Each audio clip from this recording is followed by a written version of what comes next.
Hey, hello, hi everyone. First of all, happy Independence Day to all of us. Okay, so this is a day of pride, honor, valor, and many more things. Okay, so in this today's casual talk, I am going to analyze the speech delivered by our Honorable Prime Minister Sri Narendra Modi. So, what are the vision of that speech? So, let's have a look.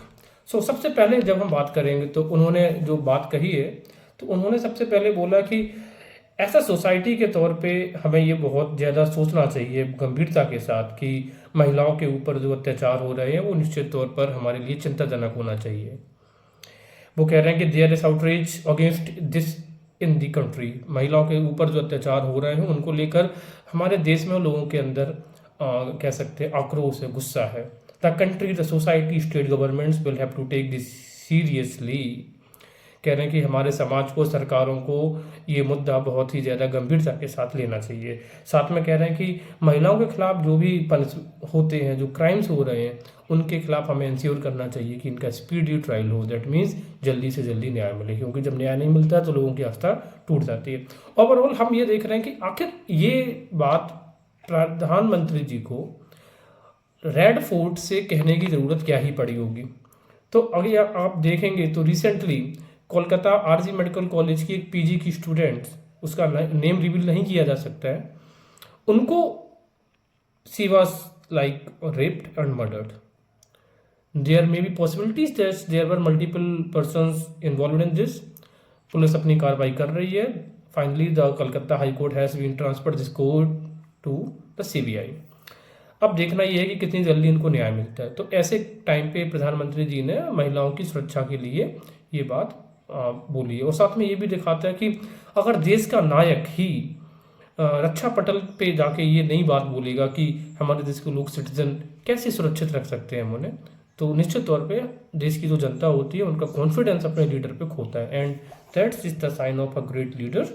हालांकि जो मैं आपको ये चीज़ और भी बताते चल रहा हूँ कि जो भी लॉ एंड ऑर्डर के इश्यूज होते हैं they generally comes under the subject list. It means कि यहाँ पर राज्य सरकार की पूरी अकाउंटेबिलिटी होती है कि लॉ एंड ऑर्डर को कैसे डील करना है। Okay, so this was the first talk. The other talk हमारे सामने है प्रधानमंत्री मोदी ने जो बोला कि नेबर होने के तौर पे, अब यहाँ पर नेबर की बात कर रहे हैं बांग्लादेश, क्योंकि हम बांग्लादेश के पड़ोसी हैं और बांग्लादेश में हाल में ही जिस तरीके से शेख हसीना गवर्नमेंट का कू किया गया है by the radical Islamist supporters and the ISIS, तो उन्होंने कहा कि बांग्लादेश के पड़ोसी होने के नाते हमें ये चिंता है और उम्मीद करते हैं कि बांग्लादेश में जल्दी नॉर्मैलिटी वापस आ जाएगी। दैट मीन्स सामान्य जो हालात थे वो वापस लौटेंगे। और वो कह रहे हैं कि भारतीय चिंतित हैं। किस चीज़ को लेकर चिंतित हैं? बांग्लादेश में स्पेशली उन्होंने बड़ी फोकस किया है हिंदूज की जो सुरक्षा है उसको लेकर चिंतित हैं, और वहाँ पे अनमाइनॉरिटीज की सुरक्षा को भी लेकर वो कह रहे हैं कि हमें चिंता हो रही है। We are committed to peace, हम प्रतिबद्ध हैं शांति स्थापित करने के लिए, और हम उम्मीद करते हैं कि बांग्लादेश जल्दी ही आगे प्रोग्रेस करेगा। तो ये दिखाता है कि इंडिया की जो नेबर फर्स्ट पॉलिसी है, इंडिया को अपने कंसर्न्स वहाँ पे जाहिर करने बहुत ज़रूरी हैं। और उससे भी ज़्यादा कि आखिर अगर हिंदुस्तान के लीडर या हिंदुस्तान के जो सबसे प्राइम जो सुप्रीम लीडर हैं PM, अगर वो कंसर्न्स जाहिर नहीं करेंगे हिंदूज के लिए तो फिर कौन करेगा। और इसके अलावा जब आप इंडिपेंडेंस डे पे इस तरीके की स्पीच जो भी प्रधानमंत्री जी के द्वारा दी जाती है, जनरली जो वर्ल्ड की मीडिया कवर करती है, तो जब यहाँ पर कह सकते हैं एक बहुत ही स्ट्रिक्ट तौर पे उन्होंने जो वर्ड इस्तेमाल किया है, इंडियंस चिंतित हैं हिंदूज को लेकर, और वो भी बांग्लादेशी हिंदूज, तो that sends a eastern message. Okay, so आगे बढ़ रहे हैं हम अगले। It is the demand of the country now to have a secular civil code. So this has been a long-standing demand of many groups, many citizens and many people of India. वो ये कह रहे हैं कि अब ये समय आ चुका है कि अब भारत में एक समान सिविल संहिता होनी चाहिए। कहने का मतलब अब जिनको सेक्युलर सिविल कोड के बारे में पता नहीं है, या फिर those people who are unaware, मैं उनको ये चीज़ बताना चाह रहा हूँ। देखो, हमारे देश में बहुत सारी कम्युनिटीज़ के लोग रहते हैं, बहुत सारे रिलीजन को मानने वाले लोग रहते हैं। तो जब संविधान नहीं बना था उससे पहले तो हम अपने धर्म की जो किताबें थी, जो धार्मिक पुस्तकें थी, जैसे हिंदू धर्म में हम बात करते थे स्मृति, धर्मसूत्र, धर्मशास्त्र, उसी तरीके से मुस्लिम्स में जो हदीस वगैरह होती है, उन्हीं के आधार पर अपने जो नियम थे, कायदे कानून थे, उसके हिसाब से अपना जीवन यापन कर रहे थे हम।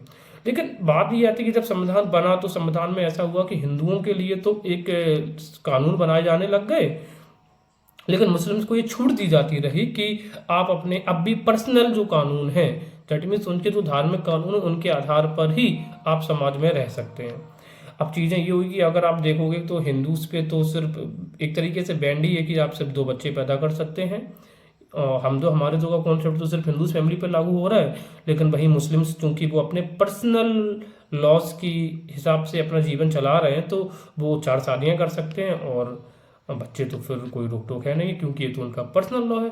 तो ये कह रहे हैं कि जो डिस्क्रिमिनेशन है, चाहे वो हिंदूज वर्सेस मुस्लिम्स हो, हिंदूज वर्सेस अदर लोग हो, सभी लोगों के साथ एक ही लॉ होना चाहिए, वो भी सेक्युलर। सेक्युलर का मतलब है कि वो किसी धर्म से रिलेटेड नहीं होगा, किसी धर्म को ना तो सपोर्ट कर रहा होगा ना ही अपोज करेगा। और ये क्यों जरूरी है? क्योंकि जब आप बात करते हैं नेशन, तो नेशन का मतलब होता है यूनाइटेडनेस, एक साथ सब लोगों को मिलकर रहना। अब ऐसा कैसे पॉसिबल है कि नेशन एक है लेकिन आपके कंट्रीज में लॉ एक से ज्यादा है? तो ये कहीं ना कहीं जो मेजोरिटी ऑफ द पॉपुलेशन है जो लॉ को मान रही है, उनके दिमाग में एक डर भी पैदा करता है, एक डाउट भी पैदा करता है कि क्या सिर्फ जो कानून है वो सिर्फ हमारे ऊपर थोपे जाने के लिए। सो आई होप कि आने वाले टाइम पे, और अगर मैं आपको बताता चलूँ तो इंडियन कॉन्स्टिट्यूशन में एक पार्ट 4 है, directive principles of state policy, Hindi में बोले तो राज्य के नीति निर्देशक सिद्धांत। उनमें आर्टिकल नंबर 44 में ये सेकुलर सिविल कोड की बात की गई थी।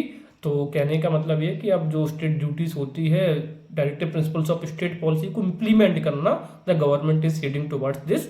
और आने वाले टाइम में I hope in the winter session जब भी पार्लियामेंट का स्टार्ट होगा तो हमें इस तरीके का एक बिल देखने को निश्चित तौर पे मिल सकता है। Moving this is the last, the recent surge in natural disasters has escalated concerns for all of us. Okay, so अभी इंडिया में मानसून का सीजन है और हम देख रहे हैं कि इंसेसेंट और रैम्पेंट रेनफॉल वेरियस इलाकों में हम ऑब्जर्व कर पा रहे हैं। स्पेशली अगर आप वायनाड का लैंडस्लाइड घटना की बात करें तो वहाँ पर जिस तरीके से बहुत ही बड़ी संख्या में लोगों की डेथ हुई है, definitely it is a matter of serious concern not only for the India but for the world community, because the impact of the climate change अब वो दूर नहीं है।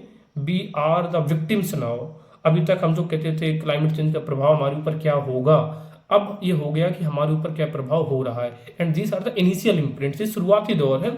आने वाले टाइम पे निश्चित तौर पे हम इससे भी बड़ी आपदाएं और डिजास्टर देख सकते हैं, और इसी बात की चिंता प्रधानमंत्री मोदी जी ने लाल किले से भी जताई है। कह रहे हैं कि today I want to express my deepest sympathies to those affected and assure them at the nation standing by their side through these challenges times. कह रहे हैं कि साथ में जो लोग ऐसी आपदाओं को झेल रहे हैं, मेरी संवेदना उनके साथ है। हालांकि संवेदनाओं से अकेले काम चलेगा नहीं, और निश्चित तौर पे लीड तो हमारे प्रधानमंत्री जी को ही लेना चाहिए, लेकिन ऐसा सिटीजन हम जितना कंट्रीब्यूट कर सकते हैं वो कंट्रीब्यूट करें। इंडिविजुअल स्पेसिस में जितना ज़्यादा हानि कम पहुंचा सकते हैं अपने एनवायरनमेंट को उतना पहुंचाएं, क्योंकि अब हम एक ऐसी अवस्था, एक ऐसी स्टेज पर आ गए हैं जहां से वापस लौटना अगर हम अब नहीं सुधरे तो बेहद मुश्किल हो जाएगा। तो आई होप कि मैंने ये 4-5 जो पॉइंट्स, जो हाईलाइट्स ऑफ द स्पीच थी प्रधानमंत्री जी की, उस पर थोड़ा अपना पॉइंट्स ऑफ व्यू भी दिया है। अगर आपको भी कुछ भी ऐड ऑन करना है या फिर आप मेरे पॉइंट ऑफ व्यू से कुछ अलग पॉइंट्स ऑफ व्यू देना चाहते हैं तो then you are warmly welcome in the comment box, let me know. So independence day का एक बार और सभी को विशेष वार्म विशेष अच्छे से सेलिब्रेट करिए, और याद रखिएगा we are one, we are united. Thank you all of you.